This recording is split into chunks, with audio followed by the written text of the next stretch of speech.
inside one of the many civilian defence bases that have been set up in the city. There are hundreds of troops on this site.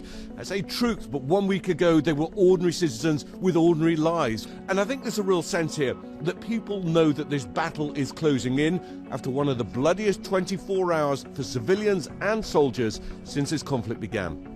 Russia escalating its attacks, striking civilian targets in Ukraine's second-largest city, Kharkiv, an administrative building targeted with a massive strike. Multiple social media videos from the scene showing the attack by Kharkiv's Freedom Square.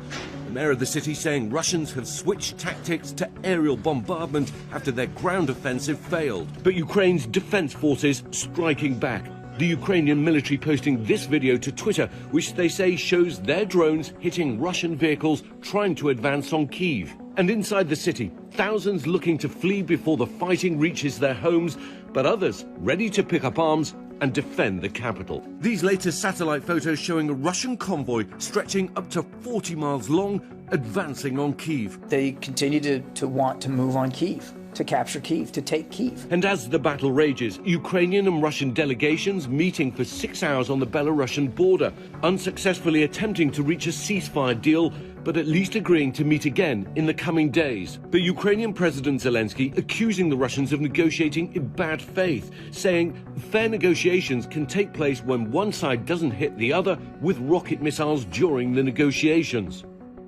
Announcements on new financial restrictions or penalties come almost daily. One by one, countries and institutions around the world are cutting Russia off. The big question, can any of this stop Vladimir Putin?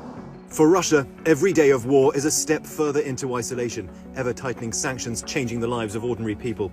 With the ruble sinking against the dollar, foreign reserves frozen, and a ban on foreign dealings with Russian businesses, France's finance minister this morning saying the West intends to collapse Russia's economy. This woman tells me the ATM didn't work for her, but she was able to line up and get cash from the teller.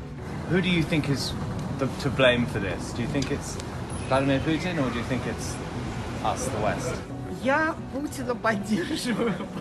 support Putin, she says. It's our country. How can I feel otherwise?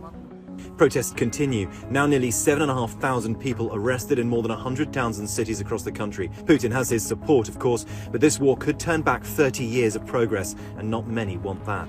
The Russian Tourist Board says 150,000